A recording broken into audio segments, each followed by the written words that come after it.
तुम्हाला पण नानकटाई बनवायला कठीण वाटतं का? मग हा व्हिडिओ स्किप न करता कंटिन्यू बघा. आज मी तुमच्यासोबत गव्हाच्या पिठापासून नानकटाई कशी बनवायची ते शेअर करणार आहे. नमस्कार, मी रियान द रियाज किचन मराठीमध्ये तुमचं पुन्हा एकदा मनापासून खूप खूप स्वागत आहे. सर्व कसे आहेत? आय होप सर्व मस्त आणि मजेत आनंदी असाल.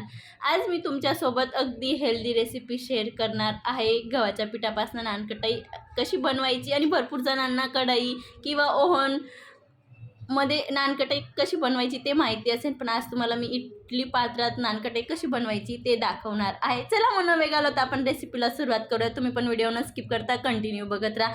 सर्वप्रथम मी इथं एक बाउल घेतलेला आहे आणि त्या बाउलवरती आपण आता चाळणी ठेवून सर्व साहित्य आपल्याला चाळून घ्यायचं आहे. तर इथं मी साहित्य मोजून मापून घ्यायचं आहे, अंदाजाने घ्यायचं, आणि इथं आपली नानकटाईची रेसिपी फसू शकते. त्यासाठी इथं मी एक वाटी गव्हाचं पीठ घेतलेलं आहे. घरामध्ये कोणतीही वाटी कप तुम्ही सेट करून साहित्य मोजू शकतात.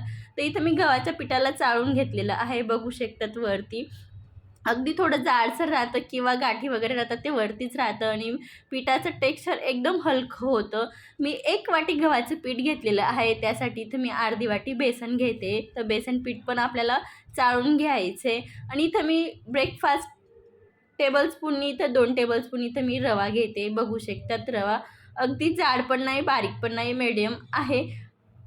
तर आता आपल्याला हे साहित्य पण व्यवस्थित मिक्स करून घ्यायचं आहे, चाळणीने चाळून घ्यायचं आहे. नानकटाई बनवताना जे पण साहित्य वापरायचं असेल ते चाळूनच वापरायचं. याच्याने नानकटाई बनवायला पण खूप सोपं जातं आणि नानकटाई खूप छान बनते आणि अगदी जाळी वगैरे पडते. तुम्हाला पुढं ते बघायला भेटेलच. तर इथं मी बेसन पीठ पण चाळून घेते. बघू शकता तुम्ही व्हिडिओमध्ये दाखवल्याप्रमाणे. तुम्हाला गव्हाच्या पिठाच्या जागेवर मैदा वापरायचा असेल तर तुम्ही अर्धा मैदा किंवा अर्धा गव्हाचं पीठ देखील वापरू शकतात. पण इथं मी पूर्णपणे गव्हाचं पीठच घेतलेलं आहे. बघू शकतात तुम्ही वरती जे जाडसर गाठी होते ते वरतीच राहिलेलं आहे. पीठ चाळण्याचा फायदा हा होतो की पिठाचं टेक्स्चर खूप हलकं होतं. मी तर पाव टेबलस्पून वेलची पूड घेते आणि अगदी एक पिंच घेतला तेवढा मी इथं बेकिंग पावडर घेतलेली आहे. तर तुम्हाला वाटत असेल तर तुम्ही स्किप केलं तरी चालेल, पण मी इथं 1 पिंच बेकिंग पावडर वापर केलेला आहे. आता इथं आपलं नानकटाईचं प्रीमिक्स बनवून तयार झालेलं आहे. आता आपल्याला सर्व साहित्य व्यवस्थित मिक्स करून घ्यायचं आहे. बघू शकता त्या पद्धतीने. हे तुम्ही स्टोअर देखील करू शकतात. तुम्हाला वाटेल तेव्हा तुम्ही नानकटाई बनवू शकतात. अगदी हवाबंद डब्यामध्ये तुम्ही 15 ते 20 दिवस आरामात स्टोअर करू शकतात. तर आता आपण दुसरं बाउल घेऊया.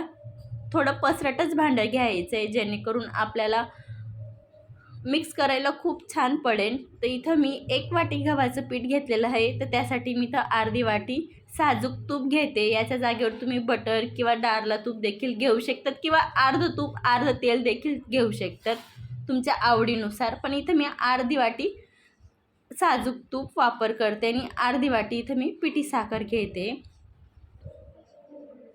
मी सुरुवातीलाच सांगितलेलं आहे, आपल्याला परफेक्ट मार्केटसारखी नानकटाई बनवायची असेल तर सर्व साहित्य व्यवस्थित एका भांड्याने मोजून घ्यायचे. बघू शकता तुम्ही. आता हे तर प्रत्येकाच्या घरामध्ये राहतंच विस्कर. तर विस्करच्या साहाय्याने आपल्याला व्यवस्थित एका दिशेने व्यवस्थित फ्लफी होतं तोपर्यंत 3 ते 4 मिनटं फिरवून घ्यायचं आहे. अगदी तुम्ही हे बीटर मशीनने देखील करू शकतात, पण भरपूर जणांकडे बीटर मशीन राहत नाही. तर या पद्धतीने केलं तर खूप इझी होतं. बघू शकतात खूप हलकं टेक्स्चर येतं आहे. आणि तुम्हाला इथे एक प्रश्न पण पडत असेल की हे परफेक्ट झालं कसं ते ओळखायचं. ते मी इथे एका वाटीत पाणी घेतलेलं आहे आणि बॅटरचं थोडं पोर्शन आपल्याला पाण्यात ॲड करायचं आहे. वरतं तरंगत असेल तर समजून जायचं की आपलं व्यवस्थित झालेलं आहे. आणि याचं टेक्स्चर पण खूप फ्लफी आणि हलकं होतं, क्रीमसारखं. तर इथं मी ते साईडला ठेवून इडलीचे 2 भांडे घेतलेले आहेत. त्यांना आपण तूप लावून साईडला ठेवून देऊया, जेणेकरून आपला डो मळून झाला तेव्हा आपल्याला फारसा टाईम वगैरे वेस्ट करायचा नाही, पटकन बेक करायला लावायचं आहे. त्यासाठी इथं मी आधीच तूप लावून साईडला ठेवून दिलेलं आहे. आता आपण ते नानकटाईचं प्रीमिक्स ॲड करून आपल्याला हलक्या हाताने डो मळून घ्यायचं आहे. अगदी आपण गव्हाचं पीठ मळतो त्या पद्धतीने आपल्याला जराही ताकद वगैरे लावायची नाही. अगदी हलक्या हाताने आपल्याला डो मळायचा आहे. बघू शकता तुम्ही, मला इथं जराही तुपाचा वापर वगैरे करावा लागला नाही आहे. जर तुम्हाला वाटत असेल की तुमचं मिश्रण थोडं कोरडं आहे, तर तुम्ही गरजेनुसार साजूक तूप किंवा 2 टेबलस्पून रूम टेम्परेचरचं दुधाचा वापर केला तरी चालेल. मी जे साहित्य मोजून घेतलं होतं त्याच्यामध्ये माझं इथं डो परफेक्ट मळून तयार झालेला आहे. मला जराही वरून तूप किंवा दूध वापरायची गरज पडलेली नाही आहे. इथं मी एक ब्रेकफास्ट टेबलस्पून घेतलेला आहे. त्याच्याने आता आपण व्यवस्थित एकसारखे गोळे होतील नानकटाईचे. त्यासाठी इथं मी टेबलस्पून घेतलेला आहे. तुम्ही हाताने जरी घेतलं तरी चालेल. तर आपल्याला अगदी लाडू टाईप बनवायचं आहे आणि हलकं नॉर्मल प्रेस करून वरती मी इथं पिस्ताचे काप लावते.